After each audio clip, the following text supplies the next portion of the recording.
नमस्कार, मी कीर्ती गायकवाड. स्वागत आहे आपलं आय न्यूज 28 मध्ये. चला तर मग जाणून घेऊयात महाराष्ट्रातल्या ताज्या घडामोडी. वाडा शहरात बाळ्यामामा यांच्या प्रचारार्थ कार्यकर्त्यांच्या मोठ्या संख्येने रॅली. भिवंडी लोकसभा महाविकास आघाडीचे तडफदार उमेदवार सुरेश गोपीनाथ म्हात्रे उर्फ बाळ्यामामा यांच्या प्रचारार्थ वाड्यामध्ये मोठ्या संख्येने पदाधिकारी व कार्यकर्ते यांनी रॅली काढत घरोघरी तसेच गल्लोगल्लीत जाऊन बाळ्यामामा यांना भरघोस मतदान करून विजयी करण्यासाठी मतदारांना प्रोत्साहित करून मतदान करण्याचे आवाहन केले.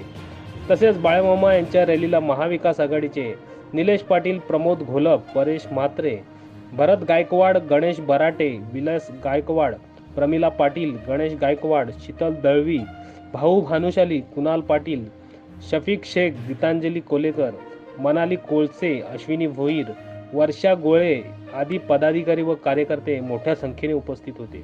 तसेच बाळ्यामामा म्हात्रे हे मोठ्या संख्येने विजयी होतील असा विश्वास रॅली दरम्यान येथील नागरिकांनी व्यक्त केला. इंडिया न्यूज 28 साठी वाडा प्रतिनिधी सचिन पाटील सोबत किरण दुपारे यांची रिपोर्ट. वाड्यामध्ये महाविकास आघाडी बाळ्यामामा यांचा तुम्ही प्रचार करत आहात, तर तुम्हाला वाड्यामध्ये कसा प्रतिसाद मिळतोय?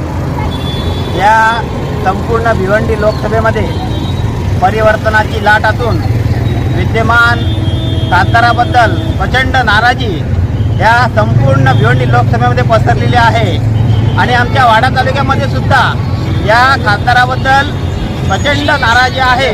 आणि या नाराजीमुळे हा खासदार यावेळी हद्दपार होऊन आपले सर्वांचे लाडके सुस्वभावी व्यक्तिमत्व सुरेश गोपीनाथ म्हात्रे उर्फ बाळ्यामामा यांचा प्रचार हा जोरात सुरू आहे.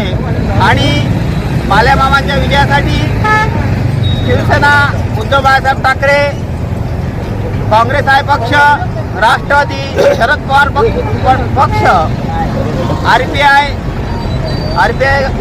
सेक्युलरवादी, त्याचबरोबर CPM, CPI हे सर्व घटक पक्ष जीव तोडून या ठिकाणी मेहनत घेत आहेत. आणि या भागातून बाळ्यामामांना निश्चितच आघाडी मिळेल असा विश्वास या ठिकाणी आमच्या प्रचारातून सर्व कार्यकर्ते व्यक्त करत आहेत. बाळ्यामामा तुम आगे बढ़ो,